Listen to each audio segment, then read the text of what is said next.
everlasting, you never change. Your love is strong, yes, it remains. Yesterday, today, the same. You're everlasting.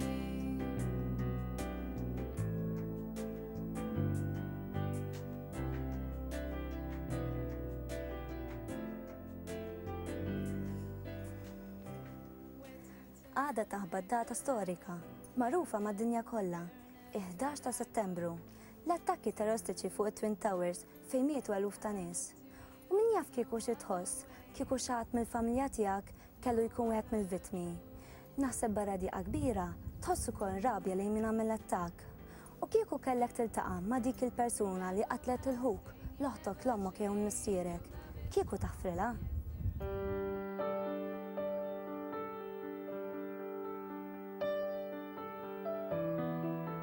Qari mill-Evanġelju skont San Mattew. F'dak iż-żmien, Pietru lesaq lejn Ġesu qallu: Mulej, x'kemm il-darba jrid jonqosni ħija biex jiena naħfirlu? Sa 7 darbiet? Wieġbu Ġesu: Ma ngħidlekx sa 7 darbiet, imma sa 77 darba. Għalhekk is-saltna ta' smewiet nistgħu nxebbħuha ma' wieħed sultan li rid jagħmel il-kontijiet mal-qaddejja tiegħu. Kif beda jagħmel dan, ħadulu qudiemu wieħed li kellu jagħtih 10,000 talent. Billi ma kellux minn fejn iroddomlu, is-Sinjur ordna li jinbiegħu martu u liedu kull ma kellu, ħalli bekk jitħallas id-dejn. Imma l-qaddejn xtieħed qudiemu, jitolbu jgħidlu: Sinjur, stabar ftit bija, kollox irrodlok. Is-Sinjur ġietu ħasra minn dak il-qaddej, batu kafirlu dejnu. Mela dak il-qaddej joħroġ u jiltaqa' ma' wieħed minn sħabu li kellu jagħtih mid-dinar. Qabdu minnhom u beda jafsu. Ħallas dejnek, qallu. Il-qaddej sieħbu nxteħed qudiemu jitolbu bil-ħnina u jgħidlu: Stabar ftit bija rrodlok. Imma dak ma ridx jaf. Maru xeħtu l-ħabs sa ma jrod kull ma kellu jagħtih. Sabu l-qaddej jaraw il-ġrajja kollha u sewdu qalbhom ħafna. Marru għand is-Sinjur tagħhom u tarfulu kull ma kien ġara. Imbagħad is-Sinjur bata liħu qallu: Ja qaddej ħażin. Meta jien ħfirtlek dak id-dejn kollu wara tlabtni bil-ħniena, ma kienx imissek int ukoll tkenna l-sieħbek kif kennejt jien għalik. U zaħam laħrax is-Sinjur għalih, u taħ fidej min jaħqru sa ma jrod kull ma kellu jagħti. Hekk jagħmel lilkom missieri li hu fis-smewwiet jekk ma taħfrux lil xulxin minn qalbkom.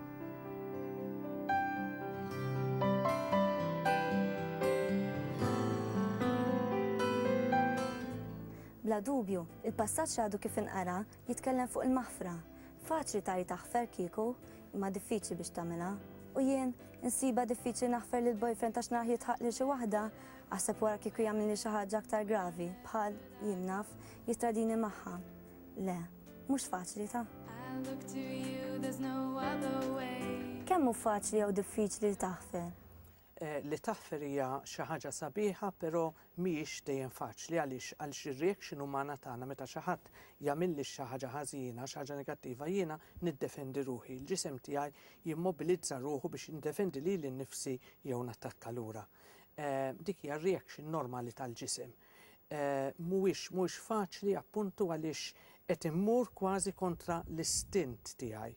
Però qed immur kontra l-istint tiegħi wkoll meta pereżempju jiena ikolli periklu qudiemi xi ħaġa li nibża minnha bħal pereżempju eżami u xi ħadd jgħidli irrileksja. Orajt naf illi hija xi ħaġa tajba illi jiena aħjar illi nirrilassa għax niffunzjona aħjar, però ġismi qisu ma jtieħx.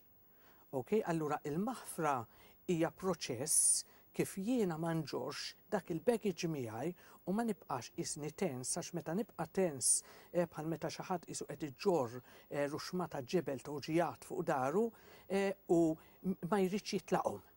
Il-ġisem jibqa' tens u dawk jagħmlu li anke ħsara fiżika. Biex jiena nidra il-lieħe I can let go minn dawn l-affarijiet u jiena nkun iktar liberu, kważi iktar relaxed, hija proċess illi jiena rrid nitgħallem.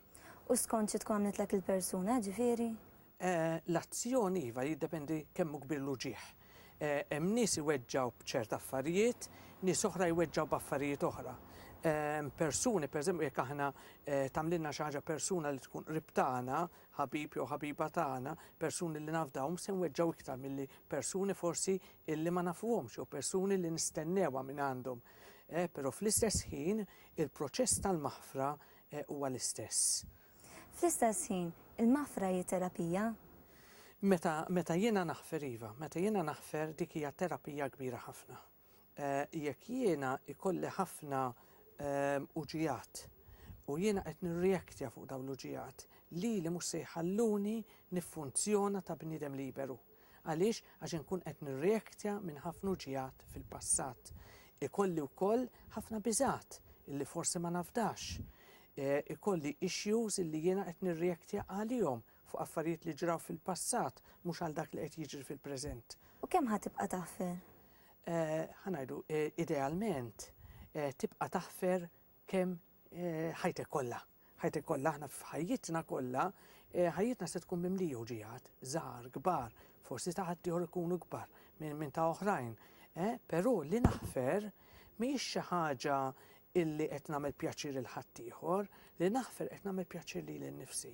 Billi jiena noqgħod neħarber jaġu fija feelings ta' mibeda li ħadd ieħor, jien x'qed nieħu.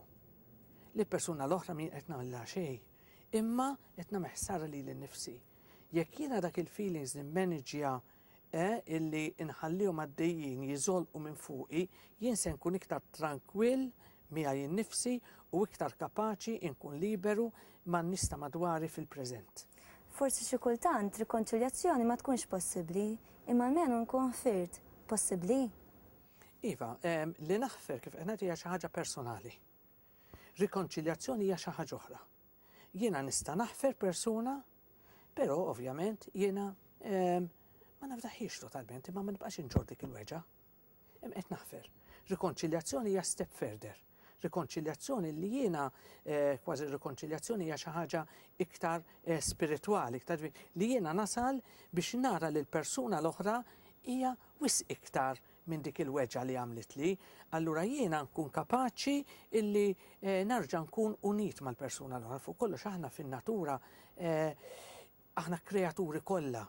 Alright, u l-antana huma li nkunu ħaġa waħda anke ma' Alla illi huwa l-kreazzjoni kollha. U allura meta jiena nkun qed nirrikonċilja ruħi, mekka jiena nkun qiegħed insir one with the other. Imma barra naħfer, i wkoll tagħmel parti tagħha li wkoll taħfer u li dispjaċija li tkun għamlet? Idealment iva. Idealment hija ħaġa sabiħa jekk il-persun u hemm tiġi rikonċiljazzjoni, jekk iż-żewġ persuni jaħfru jinsew il-passat. Però ma jfissirx li jiena nieħu skuża għalija nnifsi ngħid isma' xil-persuna l-oħra ma ddispjaċijiex, allura ma naħfirx.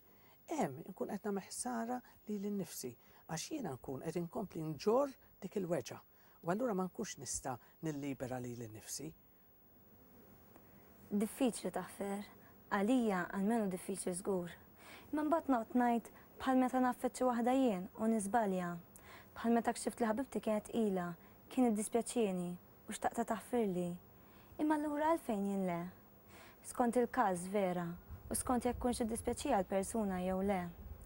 Imma naħseb li taħfer tibda kapitlu ġdid, dejjem worth it, aħjar milli tibqa' tinfena żżomm kollox ġo fik. Fuq din l-art ħajja waħda għandna u ma nafux meta tispiċċa. Mela mhux aħjar nipprovaw ngħixuha b'inqas mibeda possibbli u ngħixuha ftit fil-paċi.